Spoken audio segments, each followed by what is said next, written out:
All right, let's just get this out of the way. If you're thinking this is going to be some dusty old history lesson about crowns and castles, think again. What we're diving into today is a straight-up political thriller, a high-stakes game of survival played by a young prince who is fighting for his very future. So, this is our main character, Crown Prince Frederick of Denmark. We're in the late 18th century, and yeah, he's the heir to the throne, but he is surrounded. And I don't mean by invading armies. His enemies were a lot closer to home, right there in his own court. You can almost see it in his face in this portrait, can't you? A kid who's been forced to grow up way too fast. And that really brings us to the core of this whole thing, right? How do you win a war that's fought in whispers? Because Frederick's battle, it wasn't happening out on some grand field with cannons blazing. Nope, it was a war fought in the palace hallways, where a single rumor, a misplaced word, well, that could be way deadlier than a sword. To really get a handle on his incredibly bold move, we have to first understand the world he grew up in, a world where he was pretty much the loneliest person in the entire kingdom. Okay, so take a look at this. This gives you a real feel for the Danish court at the time. I mean, it's all incredible wealth and luxury, right? But underneath all that glitter, it was a place of intense paranoia. And for young Frederik, it was basically a gilded cage. He was the heir, sure, but he was completely isolated. They watched his every move, and they made sure he had zero real power. You know, for him, every single day was a lesson in survival. He had to learn how to read between the lines to see the ambition hiding behind a polite smile. His entire childhood wasn't about, being a kid. It was a masterclass in politics. And what that did was forge this incredibly cautious, observant, and really strategic mind. And what makes this whole situation so wild is the clash between the cold, hard reality of the court and the big ideas that were floating around Europe at the time. I mean, look at this page from a book from that era. This really gets at the heart of the Enlightenment. All over the continent, you had poets and thinkers talking about these incredible ideals, things like true friendship, honor, loyalty. It was this beautiful, romantic vision of a better, more trustworthy world. And this line here, it's so perfect. It refers to this biblical story of an unbreakable bond, right? This idea that you could find people who would have your back no matter what. I mean, for a kid like Frederik, living the way he was, that must have sounded like pure fantasy. Yeah, but here's where we crash back down to earth. While poets are writing about David and Jonathan, Frederik is living in a world of spies and backstabbing. In his reality, trusting the wrong person wasn't just, a social blunder. It could get you killed. Trust was a currency that nobody in that court could afford.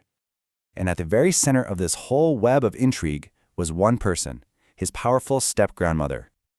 Her name was Juliane Marie. Now, as the Dowager Queen, that's the widow of a king, she had immense influence. She wasn't the one on the throne, but believe me, she was the one pulling all the strings from behind the scenes. And she wasn't working alone, not by a long shot. She had built this whole power block around her. You had her own son, that's Frederik's half-uncle, a really powerful government minister, and even the state council itself. For 12 long years, this group was running Denmark, and their main job? Making sure Crown Prince Frederick stayed a prince in name only. And you have to understand, this wasn't just some temporary thing. The source material makes it super clear. For Juliane Marie, this was the dream. This was her lifelong ambition to rule. And after waiting 12 years to get all that power, there was no way she was just going to hand it over to her teenage step-grandson. And that sets the stage perfectly for what comes next. After years of being sidelined, the prince decides it is time to make his move. Okay, so just think about that for a second. 12 years. In politics, that's an eternity. For a teenager, it's basically your entire life. The sheer patience is incredible. He spent his entire childhood just watching, listening, learning the weaknesses of everyone who had him cornered. And then, boom, April 1784. The moment he turned 16, the legal age of majority, he's ready to act. I mean, can you even imagine the pressure? He has no army. He has no real political allies. He has exactly one chance to get this right. If he fails, he's looking at prison or probably something a lot worse. His entire future, the future of the kingdom, it all came down to one single, incredibly bold moment. And this page right here, from the source document, this isn't just old-timey text. This is like the play-by-play of a kingdom changing hands. You don't even have to be able to read the script to feel the tension here. This dense page describes how, in just a matter of minutes, the entire power structure of a country was flipped on its head by a 16-year-old. So here's how it went down. It was just a brilliant move, a total masterpiece. He walks right into the state council meeting, right into the lion's den. He doesn't shout, he doesn't argue, he just calmly places a document on the table. It's a decree already signed by his mentally unwell father, the king, that transfers all power to him. Instantly. The council is just floored. They're completely caught off guard, totally cornered, and they have no choice but to sign away their own power. And just like that, it's over. Checkmate.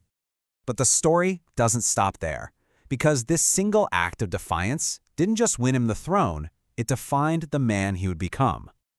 And that one move, it was a total transformation. You have the before and the after.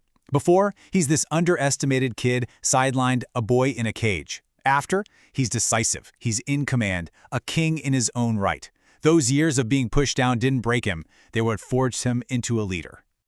And what's so cool is how his personal story just perfectly lines up with what was happening intellectually across Europe.